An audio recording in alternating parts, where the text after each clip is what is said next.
Hey, good evening. This is John. I've got the car set up for a four-wheel alignment so I can take it out on the road and actually do a test drive with the car. I've got the engine running, I've got the transaxle set and ready to go, but before I take it out on the road, what I want to actually do is go out and do the adjustments for the alignment and make sure that the car handles reasonably well on the road prior to a final alignment at the shop. What you want to do is you want to set up the car. You want to get the steering wheel zeroed. You want to have the wheels as straightforward as possible so that when you start those initial adjustments, you don't have to crank things too much to get things dialed in the way you need it. I've got some basic tools. Basically what I have is I have an aluminum scale. I've got a little angle here on the end of this. I typically hold this across the car and I'll do my toe-in measurement. I'll take a measurement from the front of the tires to the back of the tires. I'll make a comparison. This is a lot easier to use than a tape measure. You only need one guy to hold it. I've got basic machinist scales, tape measure. I've got a digital protractor at an angle. I hold this against the face of the wheel and I basically take the reading. One thing with these, you want to make sure you zero it out prior to making your measurement. So the car is set up. I'll walk through and show you that the way I've got it set up. I'll take the camera off the tripod and walk through and show you how I've got plumb bobs hanging off the frame so that I can get the reference points that I need to ensure that the tires are tracking straight ahead. So on the GTM there's actually 2 points. This is a fore to aft frame member. That's parallel to the one on the opposite side of the car. What you want to do is you want to set your steering wheel at the 0 point. You can see the little dot down here. What I've done is I'll turn the steering wheel to the full left and full right, and I'll make stop points. In this case I've got an orange dot, a green dot, and a yellow dot. The orange dot is 2.5 turns to the left. I hit one stop, and then the green is 2.5 to the right, and I hit another stop, and I just split the difference between the two and end up with that yellow mark. So you want to get that thing centered. That way your wheels are facing fairly straight in relationship to the car. On this car, the toe-in adjustment, once I actually got the wheels lined up, I forgot to show you this. I dropped these 2 plumb bobs off the side of the frame rail, and that gives me a straight line down there. I put a piece of paper down here and transferred the frame rail reference point to the ground on that paper.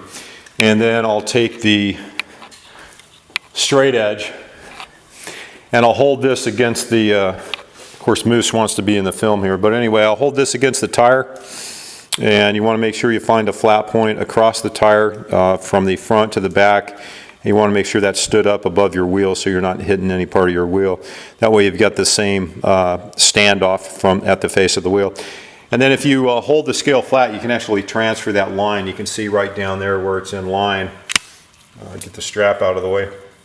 And it's in line with that. And actually, as I pull this along the wheel forward, you can see that that straight edge remains along that line. And then what I do is I make a measurement at the front between the frame line and the wheel face line. And I do the same measurement at the back, and if it's the same, that basically tells me that that wheel is in line with the frame on the car.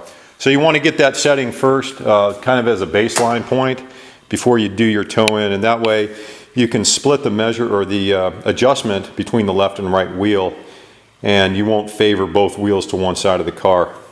It's real important to do that so that you're not having a toe-in adjustment that's correct, but your wheels are actually going to the left or the right. On the back, it's a basic measurement back here. You have the cam bolts. As you rotate these, it pushes the A-arms in and out. On the front, you'll actually have 2, and your caster and camber adjustments will be split between both of those lower cam bolts. And then, of course, you have your rod end for your toe in and toe out adjustment on the rear. You simply break that jam nut right there. It's threaded. This piece rotates freely on this side, and it's locked into the ball joint down there on that side. On the adjustment for camber, what you want to do is you want to set your protractor either on the ground, or you want to take a point on the dolly where you have your wheel resting, you just want to make sure that you zero out your protractor. For camber adjustment, your camber adjustment's going to be straight up and down, red in this direction. So basically you zero out on the floor of the dolly there, and you just take a measurement going up and down. And what you're measuring is the angle. On the GTM, it's going to be 0.25 degrees inward at the top of the wheel, and that's a pretty basic measurement. There's nothing special about anything other than getting that 0 point down there on the ground. On the caster, it's a little different. Caster adjustment on the GTM in most cars has you setting the upper ball joint after the lower ball joint. That causes the car to actually settle back a little bit, and it gives you high-speed stability. It actually adds a little bit of steering resistance, but the high-speed stability is really what you want. On the GTM, you want to max that out as much as possible.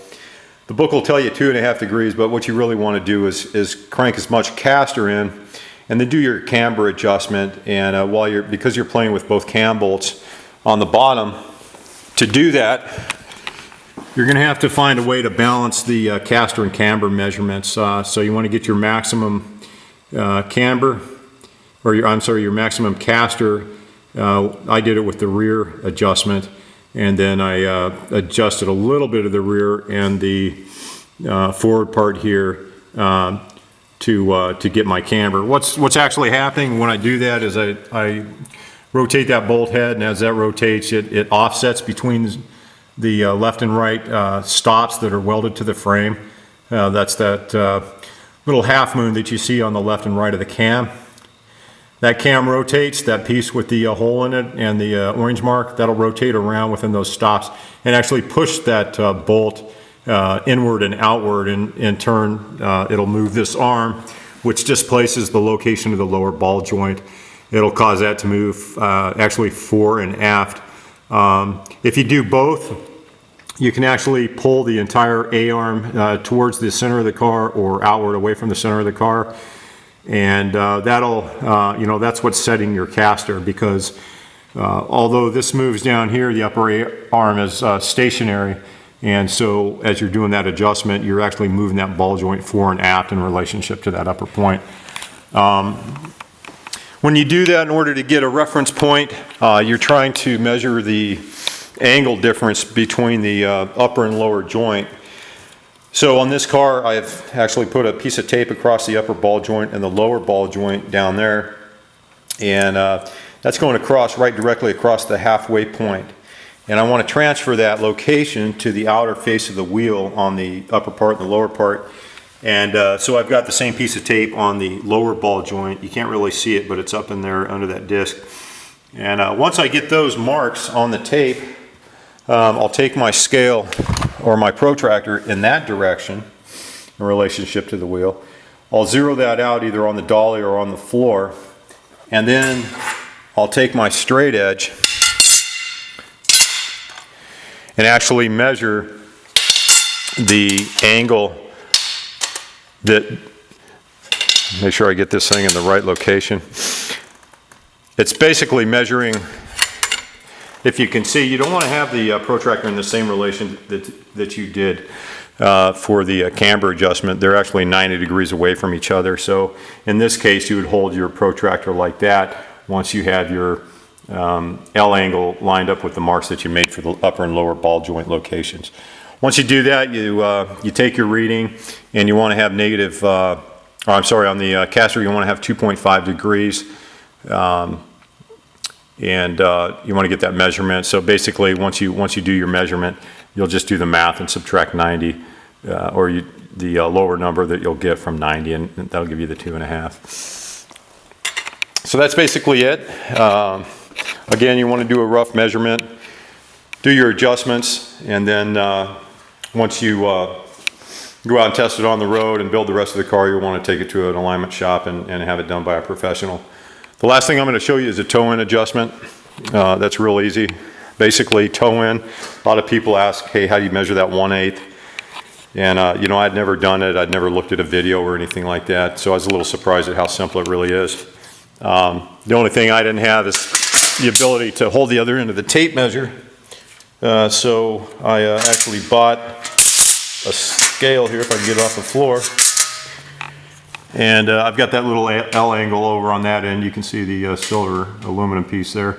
And what I do is I just hold that into the tread of the wheel. On that side, I come over to this wheel, to the same exact point on this wheel, and I take the measurement for the front.